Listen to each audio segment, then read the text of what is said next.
Well, I mean, I think in this one I'll defer to the words of Major General Abdi Aludonov, who is the Chechen military officer who's also an officer in the Russian Ministry of Defense. Apparently, he has taken command of at least one part of the Russian response. Um, he has said that the Russians made huge mistakes. He said that the Ministry of Defense deceived itself, lied to itself, believed in its lies, and as a result, there was an opportunity for Ukraine. And he also said that the Ukrainians are very professional, very well equipped, very well trained, and this is a very serious fight. He said that the Ukrainians have achieved significant results. Um, he also says that the Ukrainians will be killed and driven out of Russia, that the process is ongoing, and he is confident in Russian victory. So there's no reason for me to doubt any aspect of this assessment. Clearly, the Ukrainian government, working together with its NATO allies, identified a weak spot in the Russian defenses, and for political purpose, decided that it was a good idea to invade Russia. Maybe they should consult the history books, because I can't find a single instance in the history of Russia where invading Russia is a good idea. It never works out. But I think their goal was threefold. First and foremost, to send a signal to the West that their money isn't being invested in vain. Because prior to the Ukrainian incursion into Kursk, the headlines were dominated by just nonstop stories of Russian victories in the Donbass, driving the Ukrainians out of village after village after village after village. And it was clear the Ukrainians had run out of men, had run out of equipment, and had no solution to this problem. And so and it's also clear that the West was beginning to question, what is this investment we've made? Because everything we give tends to get destroyed and thrown away. What is Ukraine doing with this investment? And the answer is Ukraine was, bringing its forces together, the reserves, to carry out a counter. Ukraine had been broadcasting this. This wasn't a surprise attack. That's what is astonishing, is that the Ukrainian government had been saying, we will be doing a counterattack. They even told us how many brigades, 9 brigades, but we only have 3 brigades worth of equipment. Give us more equipment, we can do more.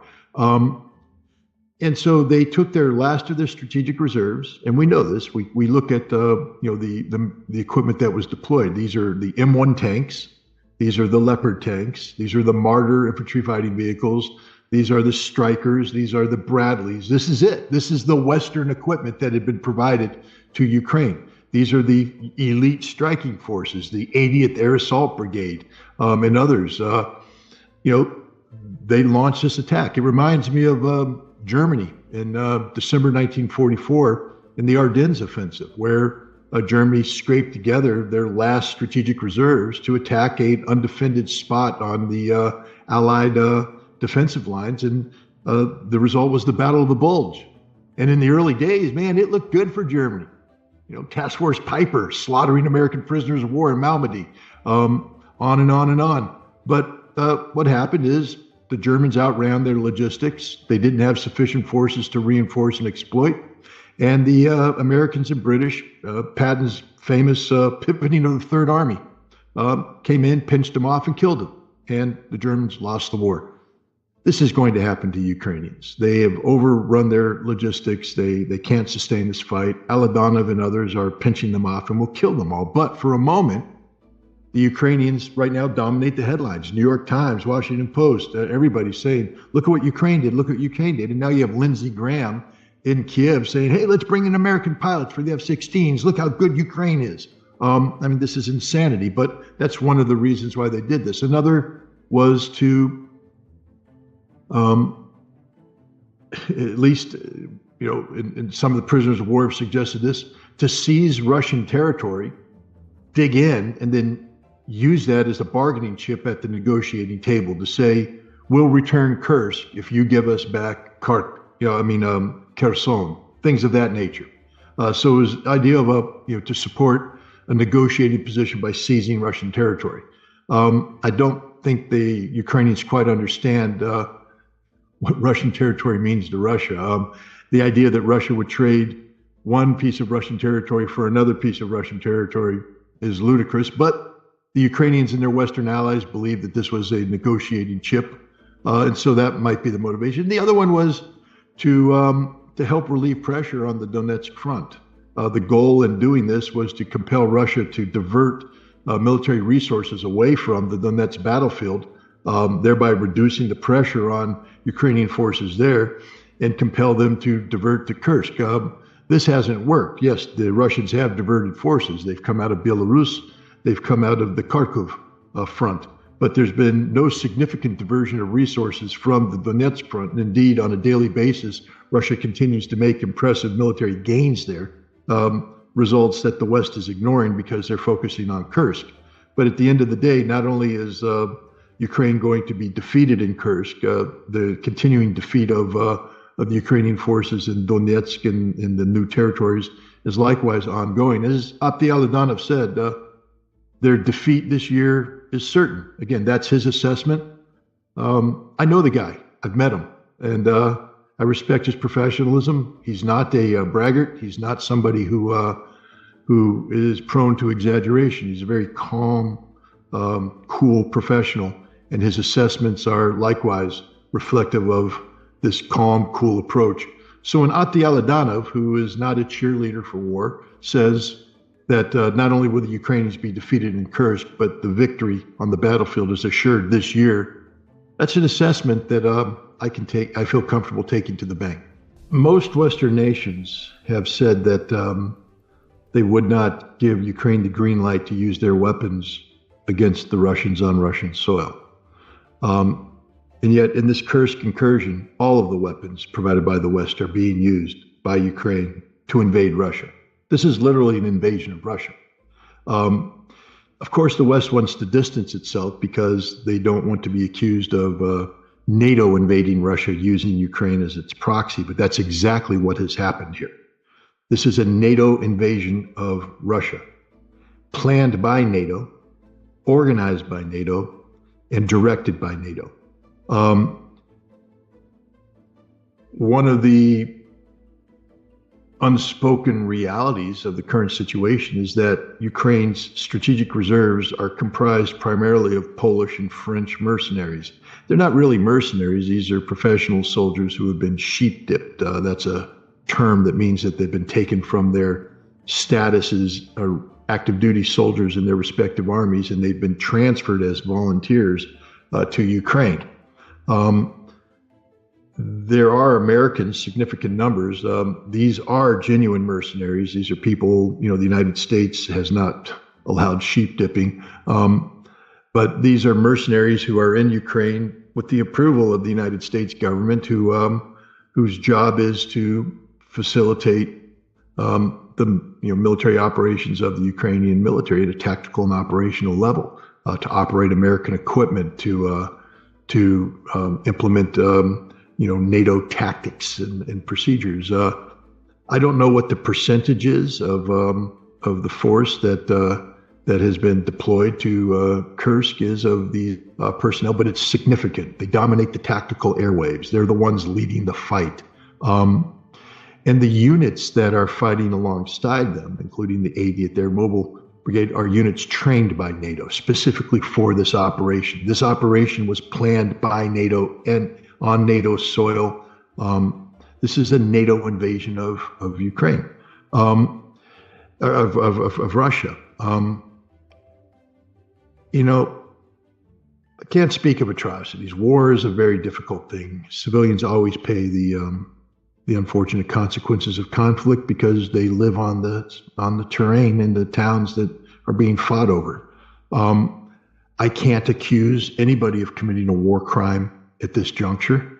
But at some point, when this battle ends and the facts are collected, if the Ukrainians and their Western mercenary allies have in fact murdered Russians, as some of the allegations suggest, they will be held to account if they survive this battle.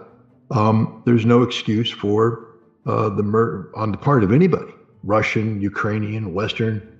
The law of war does not allow for the indiscriminate killing of civilians. It recognizes that the death of civilians is sometimes the tragic collateral consequence of modern warfare.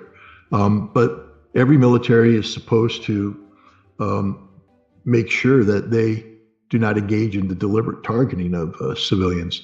And if it appears that one of the tactics used by the Ukrainians was indiscriminate killing of Russian civilians in order to strike terror in the hearts of Russians to encourage them fleeing from their homes and towns, or to just murder them for the sake of murdering Russians, then this is a horrific crime against humanity, a crime against Russia.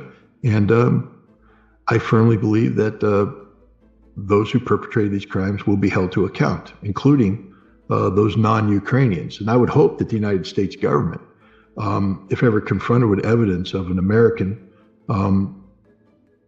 committing war crimes, would prosecute this American to the full extent of the law if that American were to escape Russian jurisdiction and return to the United States. A criminal is a criminal. That's the bottom line, and killing civilians in war is a crime.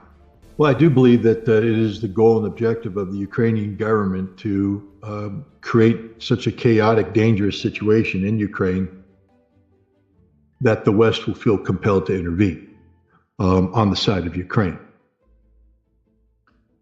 Ukraine has been attacking the Zaporizhzhia nuclear power plant for some time now. The fact that they carried out this current attack is not anything that should surprise anybody.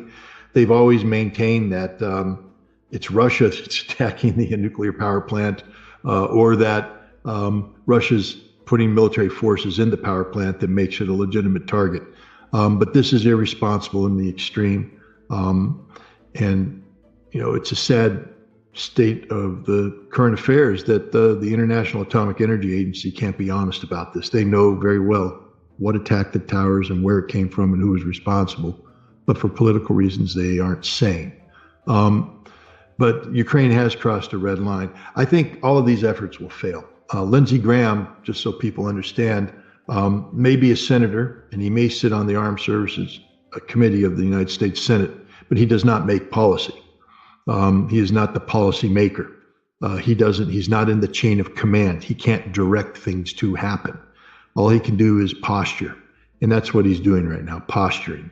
The reality is much different. He's talking about sending American pilots in to volunteer as pilots for Ukrainian F-16s. Any American who does that will be killed.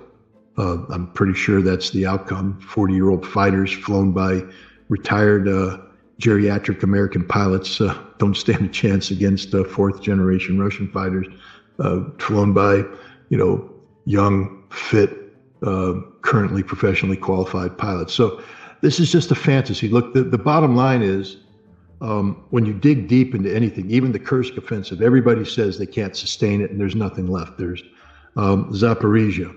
There's nothing there. The situation's deteriorating. The F-16s, meaningless. Where are they?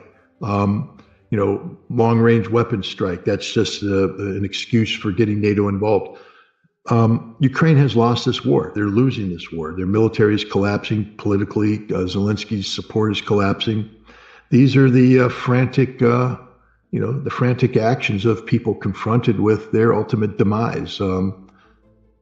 Propaganda spinning, a very bad situation in a way that fools themselves as well as the people they're trying to fool.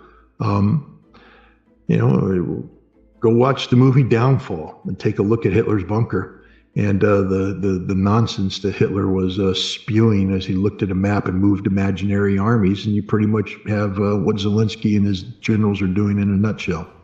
I don't know if Russia was ever willing to negotiate with the Zelensky government. Russia has always said that it's not against negotiations. Indeed, Russia has pointed to what it viewed as the successful negotiations that led to the Istanbul Communique of April 2022. And during the St. Petersburg International Economic Forum, I think Vladimir Putin indicated that Istanbul Communique continued to serve as the foundation of the Russian negotiation approach, except modified to to reflect the reality that Donetsk, Lugansk, Kherson, Zaporizhia were forever part of Russia and never to be returned. But Russia's never been opposed to negotiations that achieve their stated objectives: denazification, demilitarization, a neutral Ukraine, no NATO in Ukraine. Russia's never budged on these points. But Putin made it clear that this offer will not be on the table forever. And when it's removed, it will never come back. Well, it's been removed. It will never come back. So what does this mean? Now all the statements that Vladimir Putin has made talking about the need for Russia to protect Russian populations from the Ukrainians, the implication is Odessa, Kharkov, now Sumy, Nikolaev, Dnepropetrovsk. These territories will not be Ukraine when this conflict is over. They'll be Russia. That's the implication. And Dmitry Medvedev, the former president, former prime minister, current deputy head of the National Security Council, a close advisor of Vladimir Putin, has come out and basically said this. That's how this war ends. So congratulations, Ukraine. You just committed suicide. And congratulations to the West. You just facilitated the suicide of Ukraine. Russia has patience. The West doesn't. The West is in a panic mode 24/7. Russia just accepts the reality and then moves forward. There's a lot of creative analysis in the West about, the potential for a Russian economic collapse down the road. I don't see any reality to that. The political demise of Vladimir Putin, he just won an election with overwhelming support of the Russian people. One of the mandates they gave him through this election was to finish this war, whatever it takes. And so that's the path that we're on. Russia is done with peace negotiations. This war will end when Russia dictates the terms of unconditional surrender